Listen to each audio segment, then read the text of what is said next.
Bueno, estamos con Waldo Mendoza, destacado economista de la Universidad Católica y economista también de la sección de economía del diario El Comercio, y queríamos aprovechar para conversar con él un poco a propósito de la columna que escribió la semana pasada sobre la posibilidad de que la economía peruana enfrente una especie de aterrizaje suave producto del escenario internacional. Entonces queríamos preguntarle un poco a Waldo a ver si nos podía desarrollar un poco sobre esta idea suya. En la historia económica de nuestro país, en general, nuestro desempeño tiene que ver con dos factores.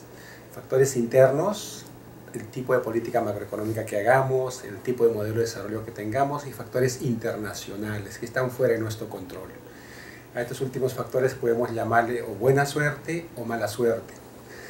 La buena suerte significa que los términos de intercambio para nuestros productos son altos, crecientes, que ingresan un montón de capitales. En esas condiciones el país está mucho mejor. Entran capitales al país, aumenta el crédito bancario, aumenta el consumo, el gasto, estamos mucho mejor. Buenos precios de los minerales, la recaudación aumenta, el gobierno puede gastar más, etc. Entonces lo que uno ve, por ejemplo, es que en los 80 tuvimos pésima suerte y nos fue mal. En los 90 la suerte mejoró sustantivamente y empezamos a crecer y empezamos a reducir la inflación. En los últimos 10 años es como si nos hubiéramos sacado la lotería 2 veces. Los términos de intercambio subieron apreciablemente y nunca antes en la historia peruana entraron tantos capitales al país. Lo que uno está observando en los últimos trimestres es que esta suerte está empezando a cambiar.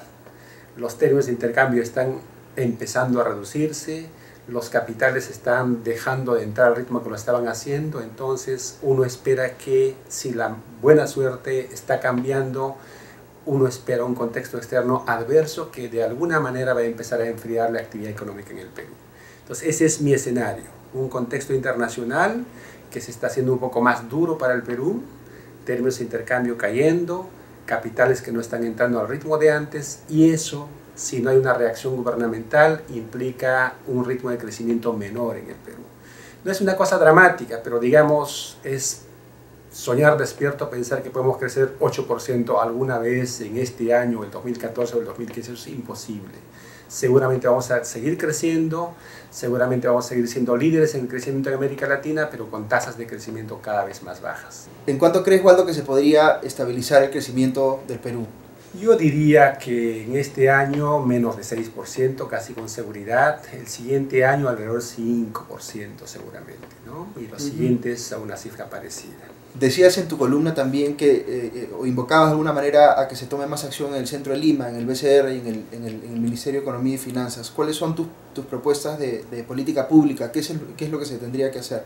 En todas las crisis que hemos tenido, casi todas con origen internacional, la respuesta de política macroeconómica ha sido inapropiada. Antes, cuando venía una crisis, el gobierno bajaba el gasto público, subía los impuestos y el Banco Central subía la tasa de interés, agravando así la crisis. En la última crisis, la del 2008-2009, por primera vez en la historia contemporánea respondimos, como dicen los libros de macroeconomía 1. Bajamos tasa de interés, subimos gasto público y no movimos los impuestos.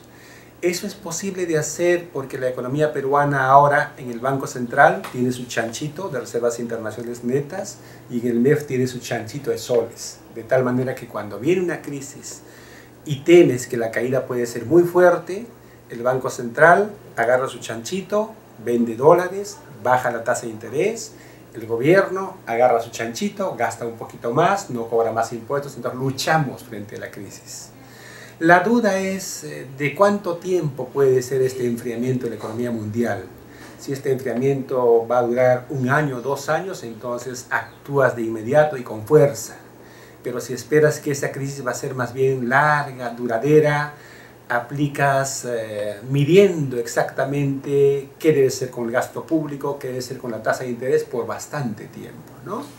Yo confío que las autoridades del MEF y el Banco Central deben estar analizando todo esto, pero me queda claro a mí que el contexto internacional de los próximos años no tiene nada que ver con el que tuvimos en los últimos 10 años. Va a ser totalmente distinto. Citas en tu columna también a Paul Krugman, que ha dicho de manera bastante clara que China podría estar básicamente chocando contra una muralla, que la situación de China es complicada. ¿Cómo ves tú el caso de la economía china?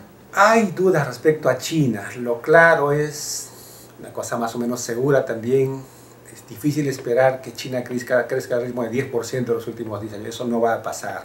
Posiblemente va a ser 7, quizás 6, quizás 5. Y China, según un trabajo hecho en el Banco Central de Reserva, explica casi la mitad del crecimiento económico latinoamericano. Entonces, si China, su crecimiento empieza a descender, el ritmo de crecimiento no del Perú, sino de América Latina va a empezar a descender.